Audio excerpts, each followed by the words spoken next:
Hey everybody, hope that you're all doing well today.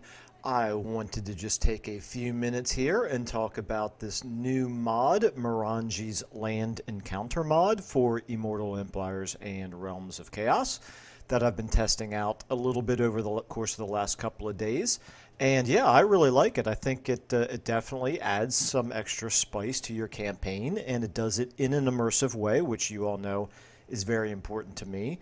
So all this mod does, I shouldn't say all it does because that makes it sound like it's not a big deal, but it's a pretty simple addition to the game. You can see here from his screenshot that he provides, it adds land encounters that are very similar to what we have already in the vanilla game with your sea encounters. And they work very much the same way. They pop up randomly from time to time. I'm going to go ahead and read through a little bit of the description here. And I'm not all of it, but there's a couple points that are kind of important here. So the map markers gradually appear across the map, offering you the chance to engage in land battle against different cultures or even to challenge unique and powerful themed armies. And so, like I said, he does a good job. The mod author, Morangi here, does a great job of making it immersive. And it's not an overpowering type of mechanic, but it definitely does add an interesting new element to your campaigns. In my experiments so far, I've messed around with it in a few different campaigns. It does add, it adds that extra element. It kind of keeps you on your toes, keeps you looking for some additional things, but it doesn't really like change the entire dynamic of your campaign. It's not overpowered, like I said. He says, watch out for the lookout tower with a flaming beacon surrounded by cages and send your army to investigate when one appears. So he talks a little bit here about the, a little bit more specifics about what you can expect. And then this is really, really nice down here. He talks about how many map marker locations are there in total on Immortal Empires. And he goes ahead and gives some numbers here. I would not be surprised if over time these things change, of course, but it's pretty nice that you can already get a sense of where they're positioned. So again, random that they appear. In my experience, there's not been so many of them that they're just constantly popping up and being annoying or giving you way too much extra loot or anything like that. But I want to show you now. I'm going to jump into a campaign here. So this is Cathay. This is not the one that I live streamed a few days ago. I learned a few important lessons about how to play Zhao Ming when I did that live streaming episode, and this time I went north instead of south. And I also know what to look for now in terms of these land encounters. And so the interesting thing is we're only on turn 6 here. They start out with some of them right away, turn 1, and then it's every 5 turns afterwards. So here we are on turn 6. So there's been the initial ones added plus a few more than that popped up 5 turns later. And we can see right here, right after we've taken Shangyang here, we've got a land encounter right here. So I'll go ahead and hit that in my next turn. I've used all my movement here to take Shangyang. And obviously I'm not going to use this army to try to attack that. But then down here where we began, there's another one pretty close to here as well. So here is a land encounter as well. And so I've kind of looked around the map very quickly. I didn't see any others, but again, we've only uncovered a pretty tiny amount of the map at this point. So 2 land encounters so far in our 4 region. Yeah, I can't see any others. It's always possible that I miss them. And I'm going to digress for just 1 second and say that the mod author, who was very kind to make a comment on my live stream, so I think it's a really good sign when you have a mod author who's actively involved. But anyway, he said that he may work on a message that would pop up in your event log when these things do appear. I think that would be nice. But I think pretty quickly, once I've learned what to look for, you start to see them kind of on your own, and just like the sea encounters. So anyway, that's the first example here. I'm going to go ahead and jump forward a couple of turns here, and it's now turn 9. We have taken Taitsu here, and I think we're in good enough shape to go ahead and take this on. depending on how difficult it is. I've only tried a couple of these so far, and they've been reasonably tough, but not not incredibly so.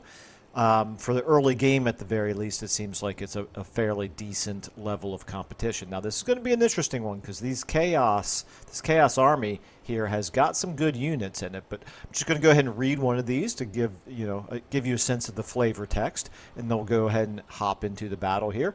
So the forces of Chaos have defiled the sacred landmark. Their profane symbols carved into the earth.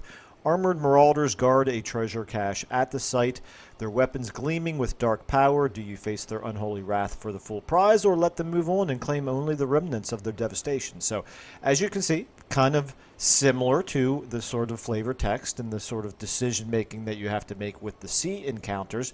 The one thing that I have noticed is that, and this is kind of an interesting design decision, I wouldn't say it's good. I wouldn't say it's bad. I would say it's probably subjective. But in any case, you can actually see what the enemy has, whereas in the sea encounters, you don't know what you're fighting. All it says basically is that it would be a battle, or I think at one point some of them had hints towards it being like a particularly tough battle.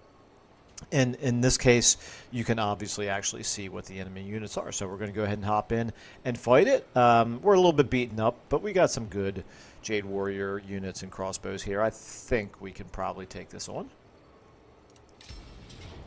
Well, obviously the game thinks so as well, because we've got a decisive victory. Now, the interesting thing is we could auto-resolve it. I'm not going to do that, but that's something that you can consider as well. Yeah, taking a look at what they've got, we just need to basically hold down their front line for the most part. Be careful of that Manticore, and they've got some fast Chaos Warhounds, which could get around into our back line. But we've got artillery, we've got enough melee units. I think we can form a nice little perimeter here, so let's go ahead and hop into it. So it's a pretty standard looking battlefield layout here. Now, I will mention that I have already had some land encounters that turned out to be ambushes, so you definitely need to be prepared for that. They're not always going to be super easy in that respect. I don't know, all the variety of types of battles that you're going to face, and for that matter, I wouldn't want to put that into a video anyway, because I wouldn't want to steal the excitement of discovering some of these things out for yourself. But we're going to go ahead here and fight this one.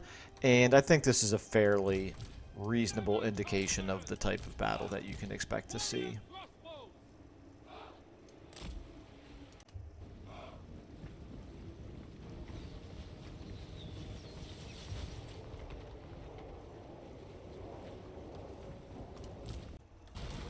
My elixirs are ready! A mighty elixir!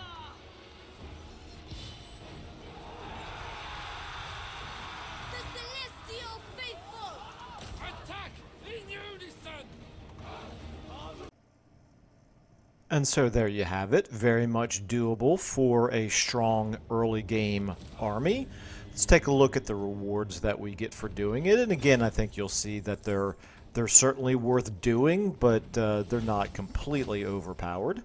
So I guess that's sort of subjective. You might feel like any little advantage that you can get in the early game, being able to fight a few extra battles and getting some extra money, maybe that does make the game a little bit too easy. So obviously you can make up your own mind about that. But I personally feel like it's not too bad. All right, so anyway, obviously we get these options. I'm going to go ahead and take the money in this particular case. And let's see what we get here as the reward. Victory. Okay, so with the enemy defeated, their treasures now lie unguarded amidst the wreckage of the battlefield. Among the spoils are gold, rare artifacts, and valuable trinkets, a bounty well worth the risk of battle. Though the struggle is fierce, the victory is yours, and the riches of the encounter will fuel your future conquest. So there we go, 3,000 treasury and a bonus 2,000 experience for Zhao Ming. So yeah, again, not overpowered, but certainly worth doing. I think it's it's certainly adding a little bit of additional flavor here to this particular campaign. I did when I marched my troops over here towards Tai Tzu, I had to actually go around it with this secondary army because I wanted to make sure that he didn't actually run right through it. So a little bit just kind of like the sea encounters. You just want to kind of wait and hit them with the right army at the right time. Like I said, I don't want to go through all of the different types of land encounters. I don't want to show too many examples because I think some of the fun of a mod like this is discovering some of those things for yourself. But I will be probably moving an army down this way and trying to take on this land encounter here pretty soon. And my only real couple of questions that I have are whether or not the mod author is going to add the sort of the alert that pops up here in the event messages. I don't know how difficult that is. He did say that was something he was thinking of doing. And then the other thing, of course, is the just be aware that the one difference with the sea encounters is that you can see ahead. I should say two differences. One, you can see ahead of time what the army composition is. And secondly, that some of them do turn out to be ambush battles, so be prepared for that. And I think I'll go ahead and leave it there.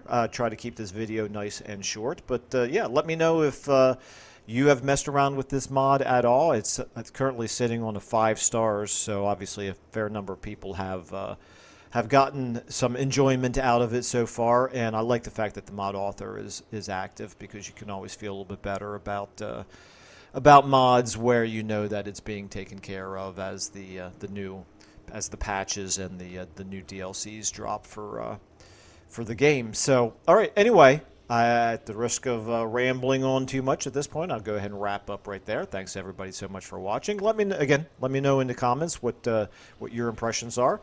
And anyway, thank you all so much, and I will see you in the next video.